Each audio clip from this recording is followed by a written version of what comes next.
ब्रह्मांड की उत्पत्ति कैसे हुई, इस बारे में कुछ भी जानने से पहले हमारे लिए यह जानना जरूरी है कि आखिर उससे पहले क्या था। हमारे लिए यह जानना जरूरी है कि आखिर उससे पहले क्या था। दोस्तों, उससे पहले घोर अंधेरा, सिर्फ घोर अंधेरा, इसके सिवा कुछ भी नहीं था। अरबों साल पहले उस घोर अंधेरे के बीच एक बिंदु अर्थात सूक्ष्म पिंड की उत्पत्ति होती है और उसमें एक महाविस्फोट होता है जिसे ब्रह्मांड की उत्पत्ति का कारण माना जाता है। इस पर भी दो पक्ष हैं और दोनों पक्षों के अपने अपने नजरिए हैं। पहला नजरिया है ईश्वरीय नजरिया और दूसरा नजरिया है वैज्ञानिक नजरिया। लेकिन हम यहाँ पर किसी भी नजरिए का ना तो समर्थन करेंगे, हम यहाँ पर ना तो किसी नजरिए का समर्थन करेंगे और ना ही विरोध। हम तो आपको दोनों ही नजरिए से यह बताएंगे कि ब्रह्मांड की उत्पत्ति कैसे हुई, और आप जिस भी नजरिए के समर्थक हैं उसी नजरिए पर यकीन करें। तो आइए अब शुरू करते हैं। दोस्तों, सबसे पहले हम ईश्वरीय नजरिए से और उसके बाद वैज्ञानिक नजरिए से ब्रह्मांड की उत्पत्ति के बारे में जानेंगे। तो आइए पहले हम ईश्वरीय नजरिए से ब्रह्मांड की उत्पत्ति के बारे में जानते हैं कि आखिर ईश्वरीय नजरिए से ब्रह्मांड की उत्पत्ति कैसे हुई। माना जाता है कि अरबों साल पहले जिस सूक्ष्म पिंड की उत्पत्ति हुई थी वह भगवान शिव थे, जिन्होंने अपनी माया से भगवान विष्णु को उत्पन्न किया और भगवान विष्णु के नाभि से ब्रह्मा जी की उत्पत्ति हुई, जिन्हें सृष्टि की रचना करने के लिए उत्पन्न किया गया था। ब्रह्मा जी ने सृष्टि की रचना तो कर दी, लेकिन वह निर्जीव थी।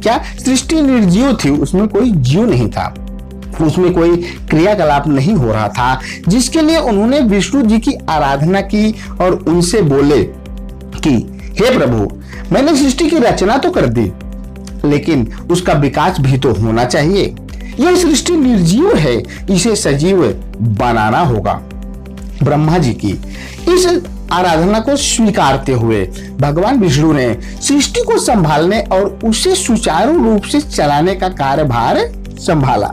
हाँ दोस्तों, भगवान विष्णु की माया से धीरे धीरे ब्रह्मांड में बहुत सारी प्रक्रियाएं होने लगी, जिसके बाद तारों का उद्भव और उसके बाद सूर्य का उद्भव शुरू हुआ। परिणामतः ईश्वरीय नजरिए की माने तो ब्रह्मांड की उत्पत्ति ब्रह्मा, विष्णु और महेश, इन तीनों देवों की माया से हुआ है, जिसमें पहले भगवान शिव थे, उनकी माया से भगवान विष्णु और विष्णु की नाभि से ब्रह्मा जी की उत्पत्ति हुई, जिन्होंने सृष्टि की रचना की। इसीलिए सीधी सी बात है कि ब्रह्मांड की उत्पत्ति ब्रह्मा से हुई। ब्रह्मांड की उत्पत्ति ब्रह्मा से हुई। दोस्तों, आइए अब और आगे बढ़ते हैं और जानते हैं कि आखिर वैज्ञानिक नजरिए से ब्रह्मांड की उत्पत्ति कैसे हुई। माना जाता है कि ब्रह्मांड की उत्पत्ति लगभग 15 अरब साल पहले घने गर्म बूंद के साथ हुआ था। धीरे धीरे समय बीतता गया और जब ब्रह्मांड 10 अरब साल पुराना हुआ तो उसमें तारों का उद्भव शुरू हुआ, जिसमें सिर्फ हाइड्रोजन गैस स्थित था। उसके बाद लगभग 4.5 अरब साल पहले सूर्य की उत्पत्ति की प्रक्रिया शुरू हुई। ब्रह्मांड की उत्पत्ति के विषय में कई सिद्धांत प्रचलित हैं, जिसमें बिग बैंग सिद्धांत काफी प्रचलित है, जिसे विस्तारित ब्रह्मांड परिकल्पना भी कहा जाता है। इसी सिद्धांत के अनुसार ब्रह्मांड लगभग 15 अरब साल पहले भारी पदार्थों से निर्मित एक गोलाकार सूक्ष्म पिंड था, जिसका आयतन अत्यधिक सूक्ष्म और ताप एवं घनत्व अनंत था। बिग बैंग की प्रक्रिया में इसके अंदर महाविस्फोट हुआ और ब्रह्मांड की उत्पत्ति हुई। दोस्तों, शुरुआत में ब्रह्मांड एक सूक्ष्म पिंड था, लेकिन लगातार इसकी वृद्धि होती रही है और इसका आकार बढ़ता ही चला जा रहा है। ब्रह्मांड के क्षेत्रफल की बात करें तो इसका ना तो कोई आदि है और ना ही कोई अंत। हमारा ब्रह्मांड असीमित है, इसकी कोई सीमा नहीं है। अगर हम पृथ्वी से ब्रह्मांड की तुलना करें तो यह कह सकते हैं कि पृथ्वी एक छोटा सा सरसों का दाना, बल्कि सरसों से भी छोटा जो राई होता है उसका दाना, और ब्रह्मांड एक बड़ा फुटबॉल।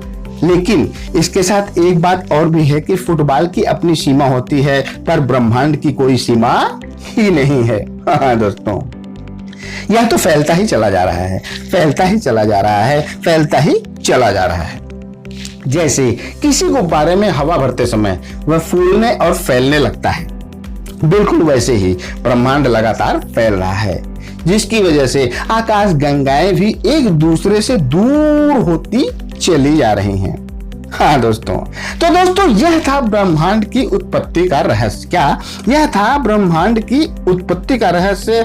तो आशा करता हूं कि यह वीडियो ब्रह्मांड की उत्पत्ति के बारे में आपके सवाल का जवाब देने में सक्षम रहा होगा। तो आज के लिए सिर्फ इतना ही। अगले वीडियो में हमारी फिर मुलाकात होगी किसी नए टॉपिक के साथ। तब तक के लिए जय हिंद, जय भारत।